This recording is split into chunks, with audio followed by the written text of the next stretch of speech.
नमस्कार दोस्तों, स्वागत है आज के मुख्य समाचार में। आज पहली बड़ी खबर निकल के आ रही है। आपको बता दें कि चीनी राष्ट्रपति को लगा बड़ा झटका। तिब्बती राष्ट्रपति आए भारत के साथ, बोले भारत करे चढ़ाई, हम भारत के साथ हैं। दलाई लामा को मिले भारत रत्न और इस बीच बौखलाई चीनी सेना और इंडियन आर्मी को दी चेतावनी, बोले तिब्बती कार्ड ना खेले भारत, हो सकता है खतरनाक है। इसके बारे में जानेंगे। तो दूसरी बड़ी खबर जानेंगे यहाँ पर एलएसी पर तनाव के बीच बीआरओ ने तिब्बत की तरफ बढ़ा दी है चीन। एक और महत्वपूर्ण सड़क उड़े चीन और पाकिस्तान के होश, जानेंगे इसकी खासियत के बारे में। और इस बीच बड़ी अपडेट, चीन से तनाव के बीच भारत ने बंगाल की खाड़ी में दूसरे दिन भी दिखाया दम। रूस संग युद्धाभ्यास करके भारत ने बता दिए अपने मंसूबे। वहीं चौथी बड़ी खबर जानेंगे यहाँ पर, ये मोदी का हिंदुस्तान है, नेहरू का नहीं, चीन को भारत की चेतावनी। वहीं अगली बड़ी खबर जानेंगे जहां पर आपको बता दें कि ग्लोबल टाइम्स ने कांग्रेस को लेकर किया ट्वीट। तो भाजपा ने कहा विपक्षी पार्टी का चीन के साथ चल रहा है इश्क। तो सब कुछ खबरें जानेंगे, लेकिन उससे पहले छोटा सा निवेदन, अगर आपने चैनल को अभी तक सब्सक्राइब नहीं किया तो प्लीज सब्सक्राइब के लाल बटन दबाकर चैनल को सब्सक्राइब करें। और अगर आप भी मानते हैं कि प्रधानमंत्री मोदी के नेतृत्व में ये देश के दुश्मनों को मुंहतोड़ जवाब देने में पूरी तरीके से सक्षम है और देश की इंडियन आर्मी चीन की आर्मी को मुंहतोड़ जवाब देने के लिए पूरी तरीके से तत्पर है, तो इस वीडियो को दिल से लाइक करके कमेंट के माध्यम से भारतीय सेना के मनोबल बढ़ाने के लिए जय हिंद लिखना मत भूलेगा दोस्तों। दरअसल पहली बड़ी अपडेट निकल के आ रही है। आपको बता दें कि चीन को बड़ा झटका, तिब्बती राष्ट्रपति आए भारत के साथ, बोले दलाई लामा को मिले भारत रत्न, हम भारत के साथ, भारत करे तिब्बत पर चढ़ाई, बौखलाए चीन ने कहा तिब्बत कार्ड खेलना बंद करे भारत। जी हां दोस्तों, आपको बता दें कि सीमा चीन तनाव पर स्थिति जारी है और इस बीच 29-30 अगस्त की रात चीन की ओर से जो घुसपैठ की कोशिश की गई उसे भारतीय सेना ने नाकाम कर दिया और प्योंगयांग पे कब्जे के बाद इंडियन आर्मी पूरी तरीके से आक्रामक है। और इस बीच एक बड़ी अपडेट निकल के आई जहां पर सेंट्रल तिब्बत एडमिनिस्ट्रेशन के राष्ट्रपति और निर्वासित तिब्बत सरकार के पीएम लेप्सांग सांगो का कहना है कि तिब्बती लोग भारत के साथ पूरी तरीके से खड़े हैं। भारत को इससे अच्छा मौका नहीं मिलेगा। चारों तरफ से घिरे चीन को भारत पूरी तरीके से तिब्बत पर अटैक करना चाहिए और हम सब भारत के साथ हैं और भारत के साथ रहेंगे और यहाँ की जनता पूरी तरीके से चीन के खिलाफ है। आपको बता दें दोस्तों, सेंट्रल तिब्बत एडमिनिस्ट्रेशन के प्रेसिडेंट और निर्वासित तिब्बत सरकार के प्रधानमंत्री हैं लोप्सांग सांगे का कहना है कि आज दुनिया भर पूरी तरीके से चीन एक्सपोज हो गया। ऐसे में भारत के लिए एक अच्छा मौका है कि तिब्बत की तरफ ये कदम बढ़ाए। और इस बीच उन्होंने दलाई लामा को भी भारत रत्न दिलाने की मांग की है। कहा कि भारत सरकार दलाई लामा को भारत रत्न दे ताकि देश और दुनिया की निगाहें दलाई लामा पर और तिब्बत पर आ सके। इस बीच आपको बता दें कि पूरी तरीके से चीन बौखलाया हुआ है, भारत पर तिब्बत कार्ड खेलने का आरोप लगाया है। चीनी सीमा विवाद के बीच चीन ने कहा है कि भारत तिब्बत कार्ड ना खेले। ऐसे में तिब्बत को पूरी तरीके से तिब्बत कार्ड खेलना भारत को मुश्किल में डाल सकता है। ग्लोबल टाइम्स के अखबार ने ये बातें कही हैं। उन्होंने कहा कि तिब्बत नेताओं के साथ गठजोड़ करना और तिब्बत कार्ड खेलना अपने पैर पर कुल्हाड़ी मारने जैसा होगा, तो ये चीन ने धमकी दी है। लेकिन आपको बता दें कि तिब्बत पूरी तरीके से भारत के साथ आ चुका है और इसको लेकर मोदी सरकार ने भी कदम बढ़ा दिया है। और अगर आप भी मानते हैं कि तिब्बत पर भी भारत को चढ़ाई करनी चाहिए तो कमेंट के माध्यम से आप अपनी राय देना ना भूले। चलते हैं अगली बड़ी अपडेट लेते हैं। आपको बता दें एलएसी पर तनाव के बीच बीआरओ ने बना दी तिब्बत की तरफ जाने वाली एक और महत्वपूर्ण सड़क, उड़ गए चीन और पाकिस्तान के होश। जी हां दोस्तों, आपको बता दें कि भारत चीन सीमा पर चल रहे तनाव के बीच सीमा सड़क संगठन बीआरओ ने बॉर्डर रोड ऑर्गेनाइजेशन ने तीसरी सड़क पर काम लगभग खत्म कर दिया, जिसे निम्मू पदम दरचा रोड भी कहा जा रहा है। दरअसल ये सड़क सुरक्षा बलों को रणनीतिक संपर्क प्रदान करेगी क्योंकि ये पड़ोसी देशों की सेना की नजरों से होगी।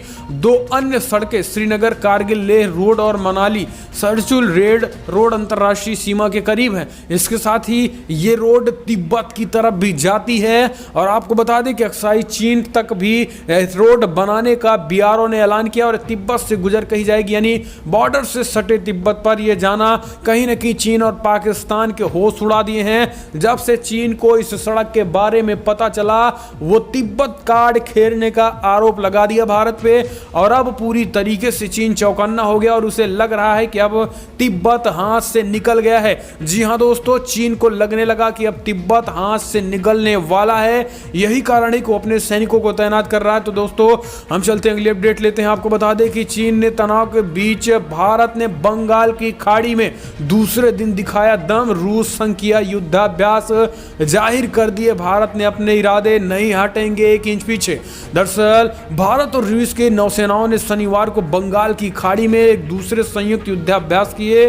भारतीय और रूसी नौसेनाओं ने रविवार को भी अपने युद्धाभ्यास के दौरान चीन को दे दी चेतावनी और चीन को स्पष्ट तरीके से ये संकेत दे दिए हैं कि भारत एक कदम भी पीछे हटने वाला नहीं है और रूस के साथ मिलकर चीन को मुंहतोड़ जवाब दिया जाएगा।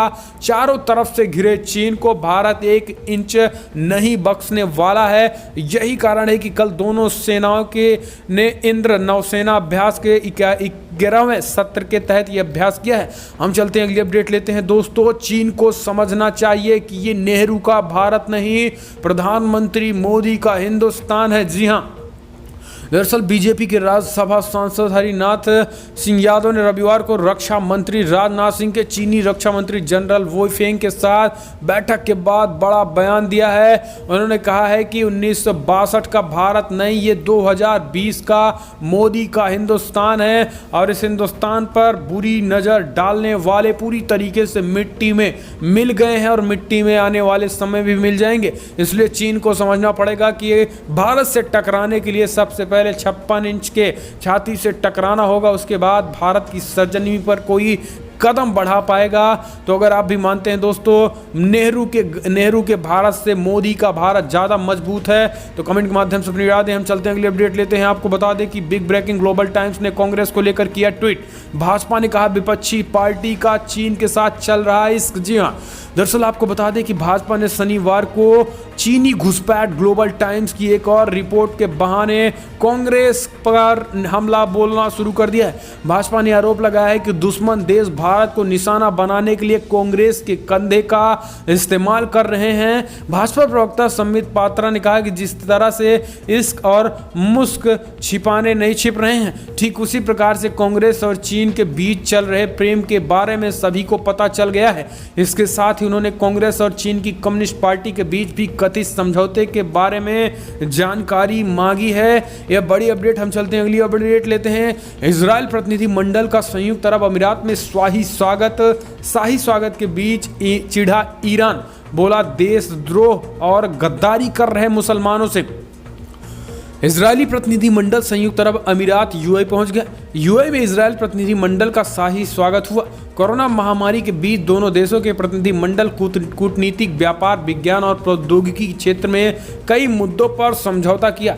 इस बीच इजरायल के कट्टर प्रतिद्वंदी ईरान के सर्वोच्च नेता आयतुल्लाह अली खामनेई ने इस पर अपनी प्रतिक्रिया देते हुए कहा है कि ये देशद्रोह है। उन्होंने कहा है कि दोनों देशों के बीच ये करार लंबे समय तक नहीं चल सकता है। अबू धाबी में पहले दर्जनों ईरानी अधिकारियों एवं उनके साथ यात्रा पर भी प्रवेश के लोगों को ऐतिहासिक स्थलों पर बताया।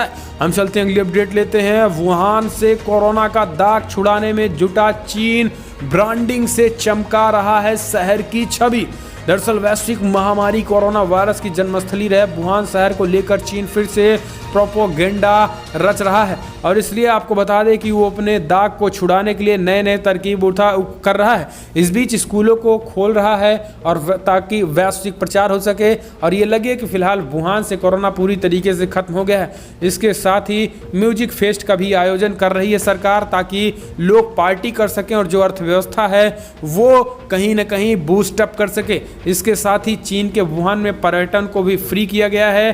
पर्यटन आने वाले लोगों को कहीं भी किसी भी तरीके से जाने पर कोई भी टिकट नहीं लगने वाला है। तो इस तरीके से चीन वुहान को लेकर ब्रांडिंग करने लगा। हम चलते हैं, अगली अपडेट लेते हैं। कोरोना काल में रूस के लोगों को बड़ी राहत, इस हफ्ते से उपलब्ध होगी कोविड-19 की वैक्सीन।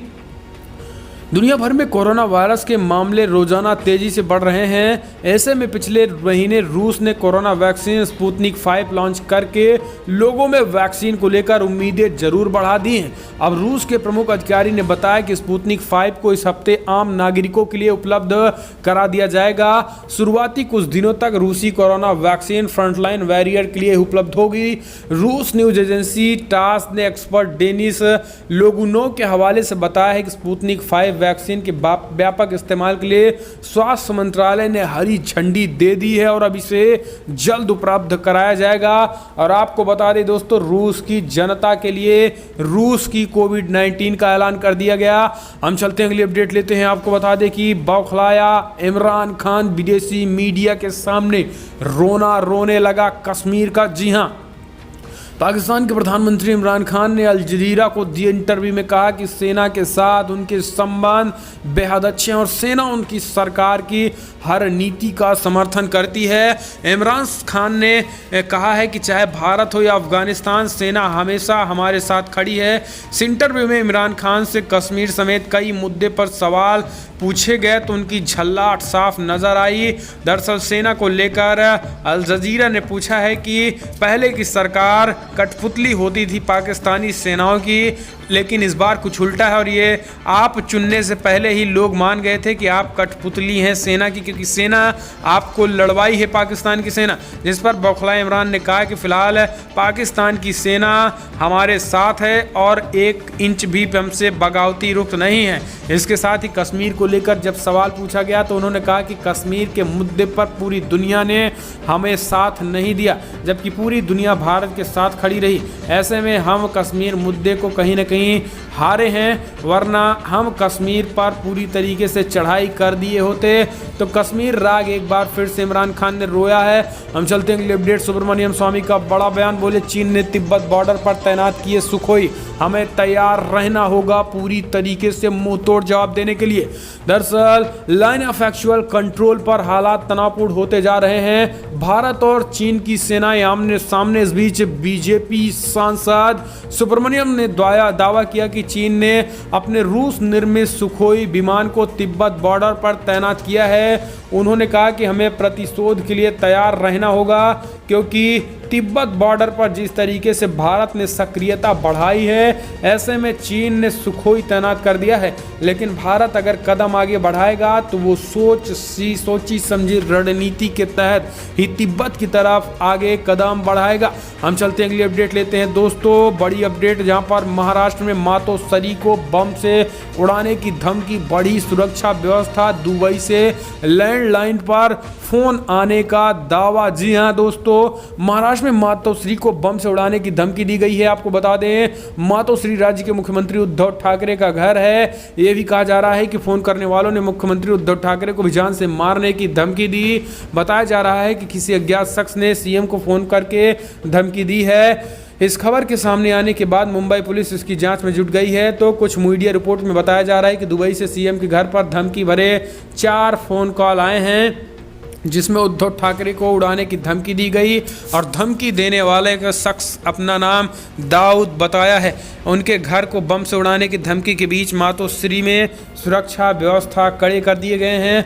हम चलते हैं अगली अपडेट लेते हैं। आपको बता दें कि मानसून सत्र में संसद में सरकार के खिलाफ एक साथ मोर्चा खोलने की तैयारी कर रहा है विपक्ष। विपक्षी दल संसद में सरकार को कोरोना से निपटने, अर्थव्यवस्था और राज्यों को जीएसटी क्षतिपूर्ण, चीन के साथ सीमा पर गतिरोध जैसे राष्ट्रीय सुरक्षा के मुद्दों पर एक साथ मिलकर घेरने पर विचार कर रहा है। सूत्रों ने इस बारे में बड़ी जानकारी दी। उन्होंने बताया कि विभिन्न विपक्षी दलों के नेताओं द्वारा संसद के दोनों सदनों में सरकार के खिलाफ एक साथ मोर्चा खोलने के लिए सप्ताह बैठक हुई। हम चलते हैं अगली अपडेट लेते हैं दोस्तों। आपको बता दें कि कांग्रेस से निष्कासित नेताओं ने सोनिया गांधी को लिखी चिट्ठी, कहा परिवार के मोह से ऊपर उठकर संगठन चलाएं। दरअसल अनुशासनहीनता के आरोप में पिछले साल कांग्रेस से निष्कासित नेताओं ने एक वर्ग ने पार्टी अध्यक्ष सोनिया गांधी को फिर से पत्र लिखकर वो कहा है कि परिवार के मोह से ऊपर उठकर दल के संवैधानिक और लोकतांत्रिक मूल्य को बहाल करते हुए उसे चलाने का आग्रह किया।